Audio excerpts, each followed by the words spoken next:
G'day. Back on the concealed cupboard today. The last time we looked at that I'd made up the door, fitted it all on there, all wonderful. This particular clip is about making up the latching mechanism, because it's a little bit silly to have a nice little sort of flush concealed door and then have a massive great doorknob or something like that on it. So today I'm making up a latch. It's one of those things that I find I need to be just in the right space for, because there's a few intricate bits and pieces and funny little angles and things that have to be considered. So come along for the ride. What I've decided I want to do for this door is have a flap that you push in and you can get your hand in up above, and as a secondary thing, as you push that flap in, it releases a catch further down. How well that'll work, I'm not quite sure. This is all experimental and we're right out in the sort of how on earth are we going to do that territory. But this bit is reasonably straightforward. It's just a bit of sheet metal with a folder down top, so that I'm not going to scratch my hand up when I put it in there. But what I have done is put a joggle there, so that can sit up flush with the surface of the door and look a little bit neater. Now, to do that, I use this tool. I bought this from eBay, I think, some time ago. It's a joggling tool, but what it does, if you can see there, I've got a piece of metal in there, and as I squeeze that, it just puts that joggle in, and I can work my way down.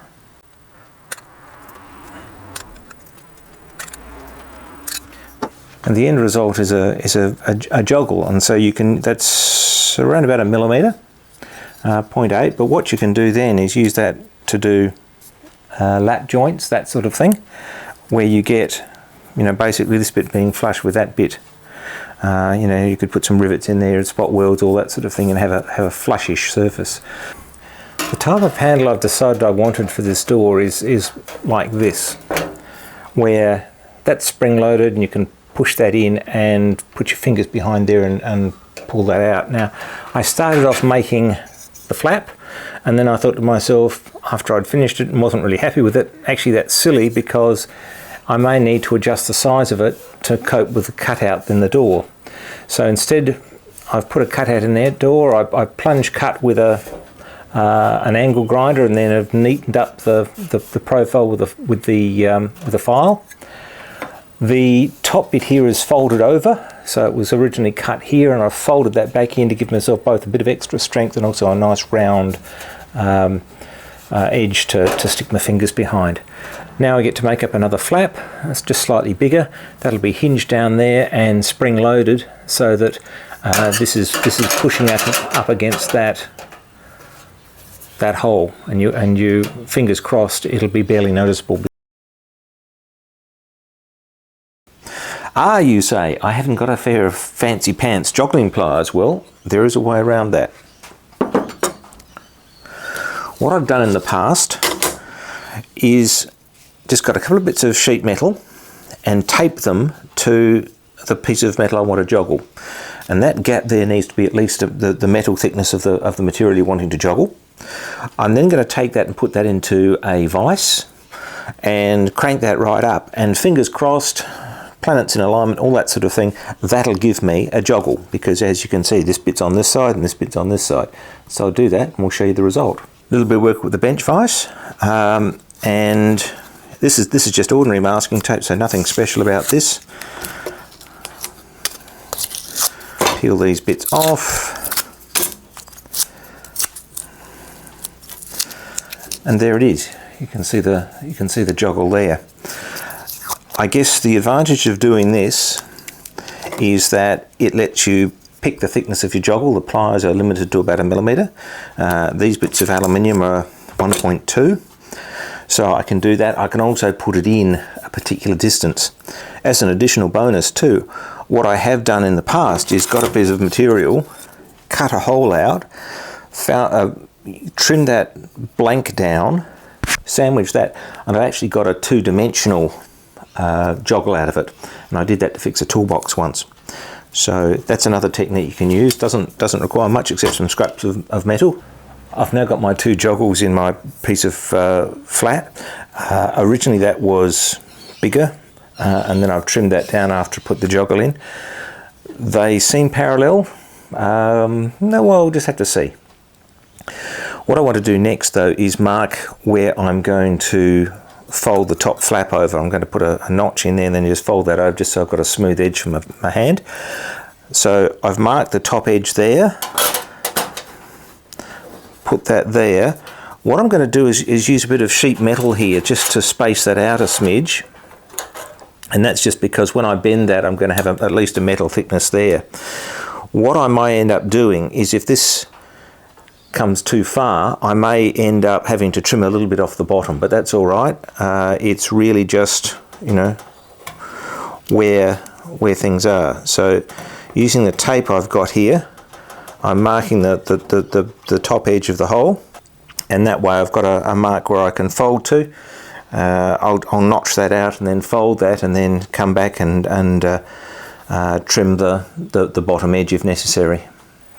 This is where I am so far. I've got my flap all formed and I've spot welded a bit of hinge on there. I've also got a little, what would you call it, hook on the back, and I'll show that in a minute. I've just held the bottom edge of the hinge on with some clamps here, because once that's spot welded on, it's on, and I may need to take that off. But the idea is that I can come in with my hand and just use that as a grab. So that's folded over and that's folded over. There's a slight catch there. I'm still investigating some of these things and just trying to work out where they are. These spots you can see here from the spot welding, they'll disappear when there's some paint on there. So it'll look pretty much flush with a small rectangular panel. This is the back. As you can see, there's my hook piece. I've just used a nail there and welded that in place, so that's all okay. But that's all that's doing. What I want to do now is put a lever or something onto here that will actuate a bolt further down, so that as I push that in, the bolt pulls out and I can just open the door up. This is the start of the latch linkage.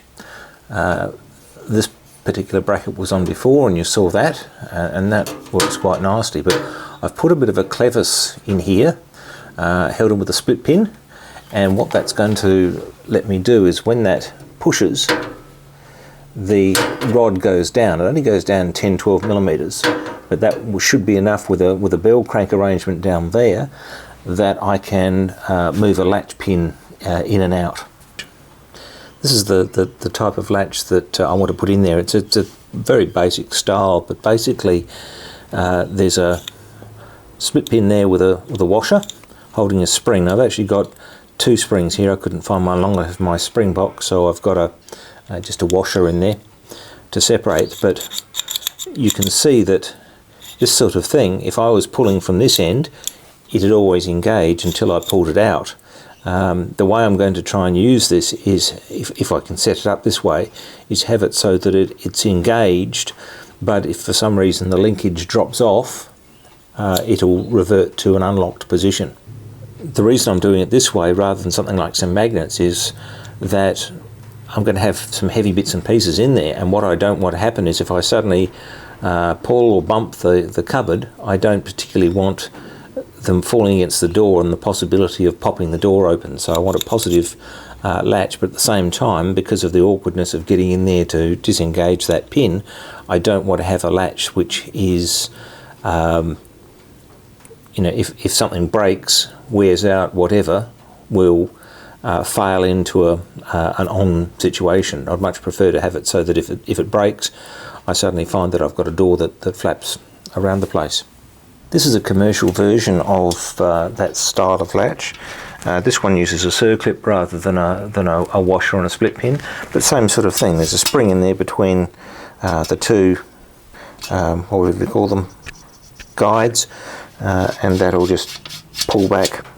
Hopefully this isn't too awful to look at, but I've got my bell crank set up, and when I pull down on the rod here, as I would if I was doing the handle, you can see that the crank's moving back and it's pulling this pin back, which is what I want.